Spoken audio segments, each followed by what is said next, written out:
शुक्लां ब्रह्म विचारसार परमाद्यां जगद्व्यापिनीं वीणा पुस्तकधारिणीं अभयदां जाड्यान्धकारापहां हस्ते स्फाटिकमालिकां विदधतीं पद्मासने संस्थितां वन्दे तां परमेश्वरीं भगवतीं बुद्धिप्रदां शारदां। श्री महागणाधिपतये नमः। श्री महासरस्वत्यै नमः। శ్రీ గురుభ్యో నమః. సెప్టెంబర్ 2026 సంవత్సరంలో గోచార ఫలితాలు ఎలా ఉన్నాయి అనే విషయాన్ని గనక మనం చూసినట్టయితే, ప్రథమంగా ఈ సెప్టెంబర్ మాసంలో గ్రహస్థితి ఎలా ఉంది? ఈ గ్రహస్థితి అనుకూలంగానే 12 రాసుల వారికి ఫలితాలు ఉంటాయి కనుక ఈ ముఖ్యమైనటువంటి 8 గ్రహాలు ఈ రాశులలో సంచరిస్తున్నాయి అనే విషయాన్ని మనం చూసినట్టయితే, సెప్టెంబర్ 17వ తారీఖు వరకు సూర్యుడు సింహరాశిలో సంచరిస్తున్నాడు. తదనంతరం కన్యారాశిలోకి ప్రవేశించి మాసం చివరి వరకు కూడాను కన్యారాశిలో సంచరిస్తున్నాడు. ఇక కుజుడు 18వ తారీఖు వరకు మిథున రాశిలో సంచరిస్తున్నాడు. తదనంతరం కర్కాటక రాశిలోకి ప్రవేశించి మాసాంతం కూడాను కర్కాటక రాశిలో ఉంటున్నాడు.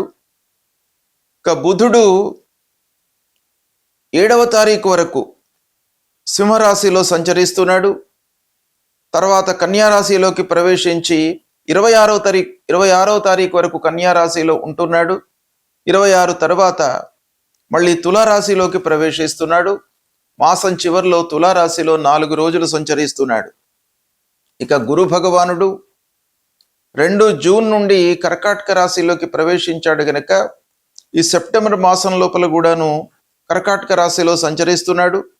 శుక్రుడు 2 సెప్టెంబర్ నుండి తులారాశిలోకి ప్రవేశించి మాసం మొత్తం కూడాను తులారాశిలో సంచరిస్తున్నాడు. శనైశ్వరుడు మీనరాశిలో వక్రించి సంచరిస్తున్నాడు. రాహువు కుంభరాశిలో సంచరిస్తున్నాడు. కేతువు సింహరాశిలో సంచరిస్తున్నాడు. ఈ విధంగా సెప్టెంబర్ మాసంలో ఈ ముఖ్యమైనటువంటి గ్రహాలు ఈ రాశుల్లో సంచరిస్తున్నాయి. ఈ సంచారాన్ని దృష్టిలో పెట్టుకొని 12 రాశులలో జన్మించినటువంటి వారికి ఫలితాలు ఎలా ఉంటాయి అనే విషయాన్ని మనము తెలుసుకుందాం. తులారాశి వారికి సెప్టెంబర్ మాసంలో గోచార ఫలితాలు ఎలా ఉన్నాయో తెలుసుకుందాం. ప్రత్యేకంగా తులారాశిలో జన్మించినటువంటి పురుషులకు ఈ సెప్టెంబర్ మాసంలో గనక ఈ ముఖ్యమైనటువంటి 8 గ్రహాలు ఏ ఏ స్థానాలలో సంచరిస్తున్నాయి అనే విషయాన్ని మనం చూసినట్టయితే, సూర్యుడు 11వ స్థానంలో ప్రారంభంలో 2 వారాలు సంచరిస్తున్నాడు. తదనంతరం 12 స్థానంలోకి వస్తున్నాడు. ఏకాదశ స్థానం బాగా కలిసి వస్తుంది. 12 స్థానం ప్రతికూలంగా ఉంటుంది. కుజుడు 9, 10 స్థానాలలో సంచరిస్తున్నాడు, ప్రతికూలంగా ఉన్నాడు. బుధుడు ఏకాదశ, 12 జన్మస్థానాలలో అనుకూలంగా ఉన్నాడు.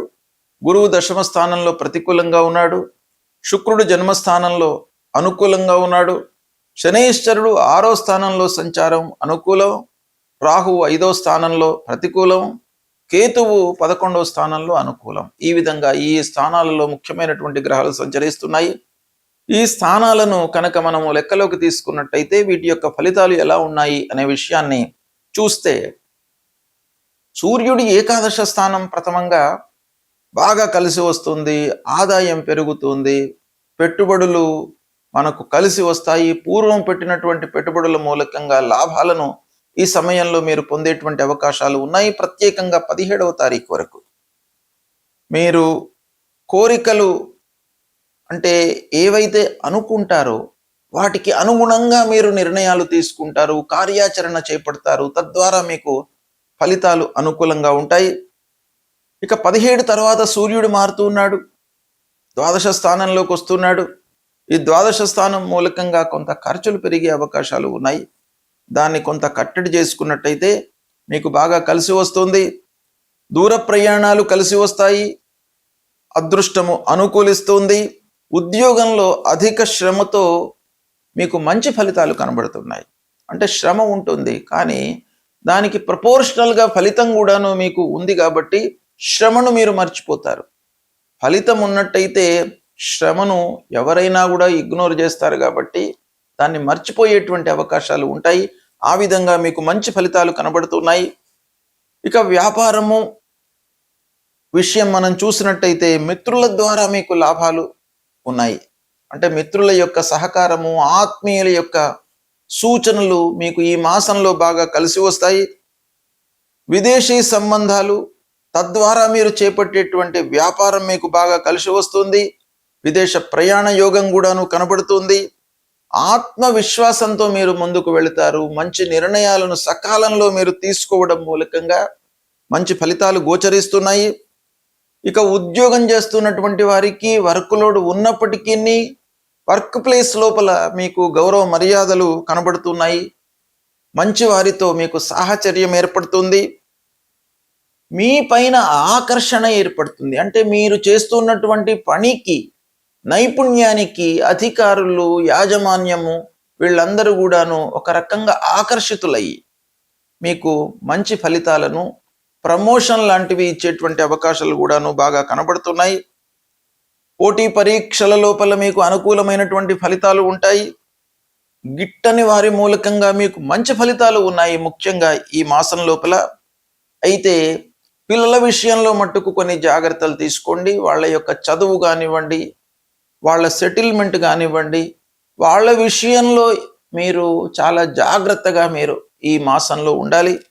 ఇకపోతే లాభాలు వచ్చినప్పటికీ సంతృప్తి అనేటువంటిది కొంత ఆలస్యంగా మీకు ఈ మాసంలో ఉంటుంది గనక మీరు లాభాలు రాగానే ఖర్చులు ఒక పక్కన ఉన్నాయి కాబట్టి దాని మూలకంగా కొంత ఇమ్మీడియట్గా అసంతృప్తి అనేటువంటిది పెరిగే అవకాశం ఉంది. అయినప్పటికీ ఓవరాల్గా మనకు చూసినట్టయితే బాగానే కలిసి వస్తుంది.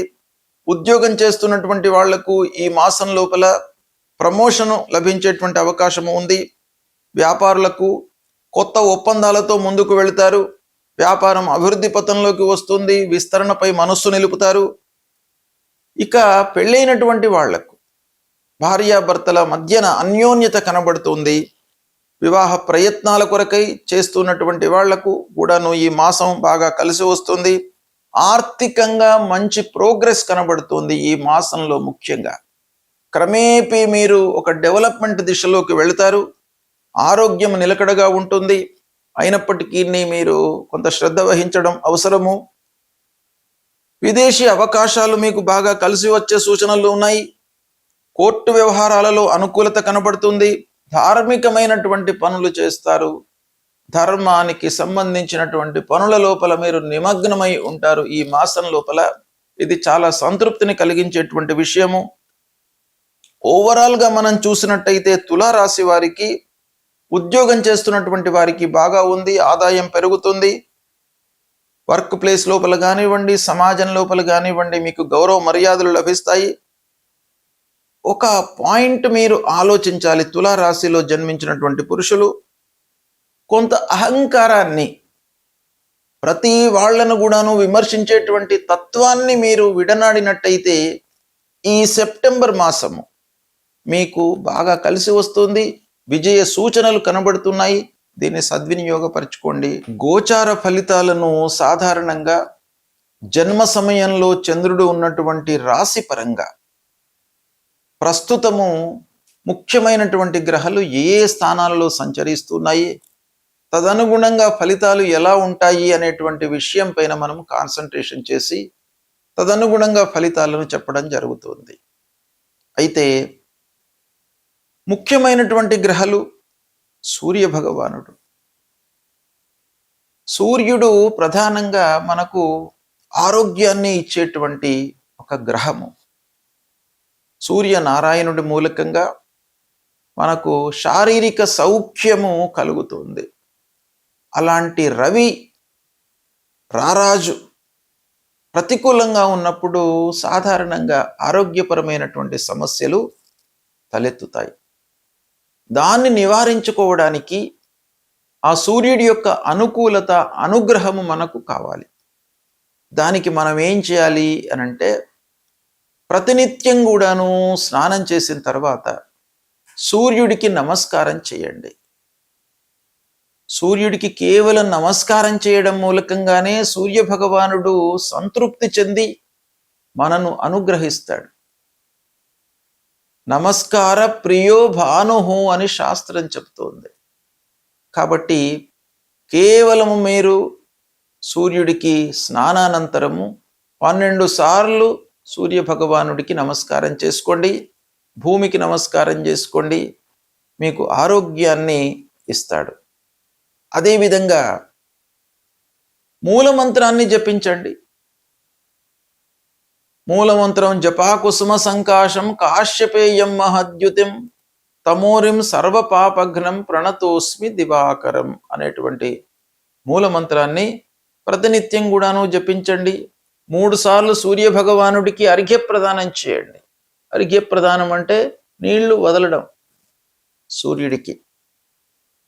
అది చేసినట్టయితే మీకు చాలా అనుకూలత కలుగుతుంది.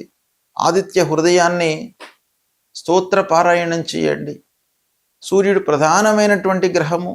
ఆరోగ్యమే మహాభాగ్యం కాబట్టి అన్ని విషయాలపైన కూడాను ఆరోగ్యము ఒక ప్రభావితం చేసేటువంటి అంశం. అన్నీ ఉన్నప్పటికీ ఆరోగ్యం మనకు సహకరించినట్టయితే వాటిని మనము అనుభవంలోకి తీసుకోలేము. డబ్బు ఉన్నప్పటికీ, చదువు ఉన్నప్పటికీ, హోదా ఉన్నప్పటికీ, ఎన్ని ఉన్నా కూడాను ఆరోగ్యం ప్రధానం గనక సూర్య భగవాను మీరు సంతృప్తి చేసుకోవడము, ఆ భగవంతుడి యొక్క అనుగ్రహం పొందడం చాలా అవసరము. అదేవిధంగా కుజుడి యొక్క ప్రభావం కూడాను బాగా ఉంటుంది జాతకులపైన. గోచార రీత్యా అర్ధాష్టమ స్థానము, అష్టమ స్థానము, ద్వాదశ స్థానము ఇలాంటి దుస్థానాలలో సంచరిస్తున్నటువంటి సమయంలో అనవసరమైనటువంటి కలహాలు, విద్వేషాలు, మధ్యవర్తిత్వం వహించడం మూలకంగా వచ్చేటువంటి ఇబ్బందులు, కోర్టు వ్యవహారాలు ఇవన్నీ కూడాను కుజుడి మూలకంగా తలెత్తేటువంటి సూచనలు బాగా ఉంటాయి. కాబట్టి కుజుడిని మీరు అనుగ్రహము చేసుకోవాలి. ఆ కుజ భగవానుని యొక్క అనుగ్రహం మీకు కావాలి అనంటే సుబ్రహ్మణ్య స్వామిని కొలవండి. సుబ్రహ్మణ్య స్వామిని కొలవడం మూలకంగా మీకు మీ లోపల ధైర్య సాహసాలను ఇస్తూ అనవసరమైనటువంటి విషయాలలో తలదూర్చకుండా మిమ్మల్ని కాపాడుతాడు. అది చాలా ముఖ్యమైనటువంటి అంశం. అంతేకాకుండా మూలమంత్రాన్ని ప్రతినిత్యం కూడాను జపించుకోండి. ధరణీ గర్భ సంభూతం విద్యుత్ కాంచన సన్నిభం కుమారం శక్తిహస్తంచ మంగళం ప్రణమామ్యహం అనేటువంటి మూలమంత్రాన్ని ప్రతినిత్యం చదువుకోండి. ఇక ప్రధానమైనటువంటి గురుగ్రహము అన్ని విషయాలపై ప్రభావాన్ని చూపించేటువంటి ఆ గురువు ప్రతికూలంగా ఉన్నప్పుడు తల్లిదండ్రులను సేవించండి. తండ్రి యొక్క ఆరోగ్యాన్ని తెలుసుకోండి. ఆయనకు కావలసినటువంటి సపర్యలను చేయండి. తల్లి యొక్క ఆరోగ్యాన్ని తెలుసుకోండి. ఆమెకు కావలసినటువంటివన్నీ కూడాను మీరు సమకూర్చే ప్రయత్నాలు చేయండి. తల్లిదండ్రుల యొక్క అనుగ్రహమే గురువు యొక్క అనుగ్రహము. తల్లిదండ్రులకు నిత్యం కూడాను మీరు పాదాభివందనం చేయండి. తద్వారా వాళ్ళ యొక్క అనుగ్రహం మీకు లభిస్తుంది. ప్రథమ గురువులు తల్లిదండ్రులు. దక్షిణామూర్తి స్తోత్ర పారాయణం చేసుకోండి. దత్తాత్రేయ స్వామి యొక్క చరిత్రను పఠించండి. దత్తాత్రేయ స్వామి దేవాలయానికి వెళ్ళండి.